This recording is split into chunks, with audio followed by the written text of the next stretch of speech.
أين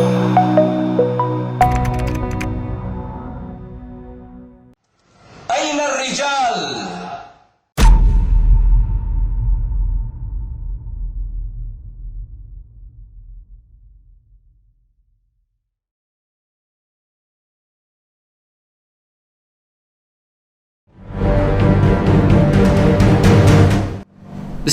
به نام الله حمد باد به او. درود و سلام باد بر رسول الله، عائله ایشان، صحابگان ایشان و تمام پیروانشان.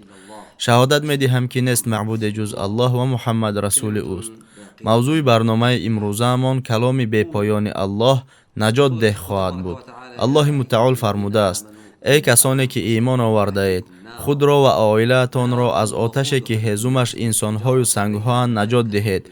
بالای آن فرشته‌های درشتخو و سختگیر ناظرند که از اوامر الله سر نمی‌پیچند و کاری را که به آن فرموده شدند انجام می‌دهند. ما به درک این کلمه، مضمون آن و درک کلمه هایی که از آن سرچشمه میگیرند احتیاج داریم. کلمه نمایانتری که از آن سرچشمه گرفته است تقوا یعنی خدا ترسی یا پرهیزگاری و وقایه یعنی آگاه کنی یا محافظت است. ترس از خدا، پند و نصیحت برای ترسیدن از او خود از همه بهترین دستور است برایمان. پس بترسید از الله به اندازه تواناییتان و بترسید از آن روزی که به حضور الله توانا بازگردانیده شوید. فرمان به ترسیدن از الله متعال اساس پند و هشداردهی است، چون معنای تقوا یعنی خدا ترسی اندیشیدن چاره های احتیاطی است، یعنی اتقا. چاره های احتیاطی باشند از آن چیزی که مردم را به ترس می اندازد اندیشیده می شوند. هیچ چیز بزرگتر از ترس از آتش جهنم نیست، در حالی که از بودن در جهنم می ترسی.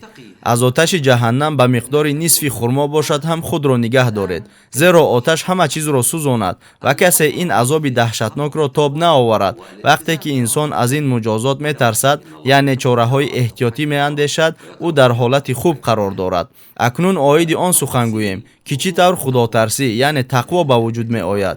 خدا ترسی یعنی تقوا با راه اطاعت کنی به فرمانهای الله و دوری جستن از چیزهایی که او منع کرده است به وجود می آید. روشنترین حد در مسئله رویابی تقوا این رعایت فرمان و بازداشت‌های الله می باشد. هر آینه الله متعال دوست دارد که بنده‌اش را در حال اطاعت به فرمانش ببیند و نمی‌خواهد او را در حالت اجرای کاری ببیند که از آن باز داشته است. عاید تفصیلات موضوع تقوا قید کردن به مورد است که امت اسلامی مجموع جامعه های گوناگون است. جامعه از همه خرد و یکم یهودیچه که این عائله است که سرورش پدر نگاه و بین کننده خانه و خانواده بوده از آنها جوابگر است. از این رو این مراجعت به واسطه به او نگرانیده شده است: خود را در نوبت اول و عائله‌تان را از آتشی که هزومش انسان‌های سنگ‌ها نجات دهید. برای همین مسئولیت پدر در آن ifade می‌یابد که بالای خود و عائله‌اش کار کند تا که آنهای خود را از آتش جهنم امین نگه دارد. سپس جامعه وسیع‌تر قرار می‌گیرد و آن هم باشد احزاب، جنبش و سازمان‌ها در دولت اسلامی است. این تشکیلات‌ها باید که جداً به قانون‌های شرعی پابند باشند و در فعالیت خود آنها را رعایت نمایند. سپس تشکیلات بزرگترین و عمومی‌ترین در امت اسلامی تشکیلات دولتی قرار می‌گیرد و این تشکیلات است که سرور آن امام یعنی حاکم است. هر آینه امام سپر است که از قفایش ایستاده می‌جنگند و خود را حمایت می‌کنند. روایت امام مسلم: رسول الله صلی الله علیه و سلم فرمودند: هر آینه امام سپر است، یعنی چاره احتیاطی یا حمایه است. و چگونه او سپر می باشد؟ از قفای او ایستاده می جنگند و خود را حمایت می کنند. معنای از قفای او ایستاده می جنگند چیست؟ این معنای آن را دارد که امام به میدان نبرد در راه الله می براید تا که اسلام و دعوت آن را از نام امت پهن نماید. زیرا دعوت به دین الله عیناً آن وظیفه اساسی است که در نزد تمام امت ایستاده است. دولت باشد ساختار اجراییه می باشد که این وظیفه را در خود مجسم می کند و آن را همچون جاینشین امت در حمل دعوت به تمام عالم طریق جهاد در راه الله در 3 مرحله عملی می سازد. یکم، دعوت به اسلام.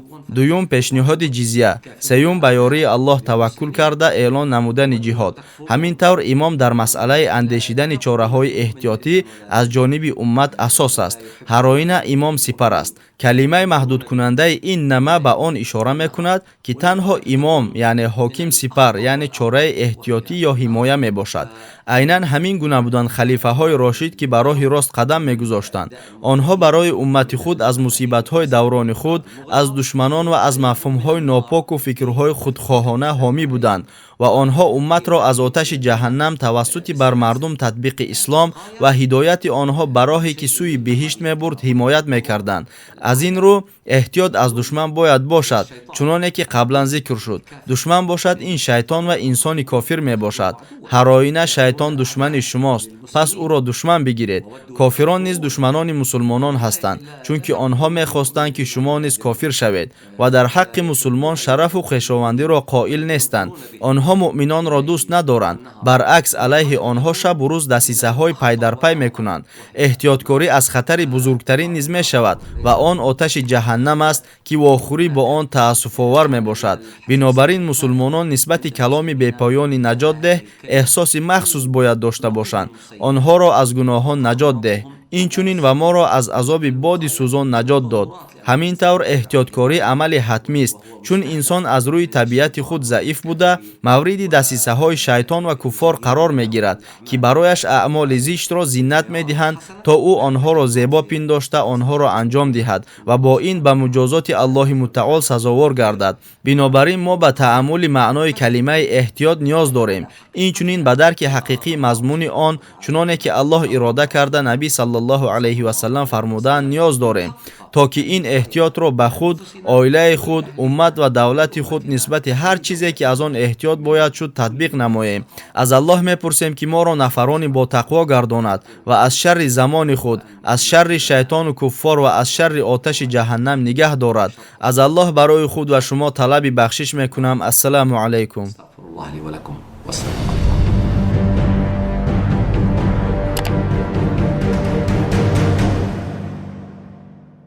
тамошобинони гиромӣ, агар хоҳед ки наворҳои мо зуд ва бардавом бароянд, пас зер кардани тугмачаи лайкро фаромӯш накунед. албатта дар шабакаи мо обуна шавед ва видеоҳои моро ба дигарон бирасонед, зеро расонанда мисли амалкунанда соҳиби мукофот мегардад.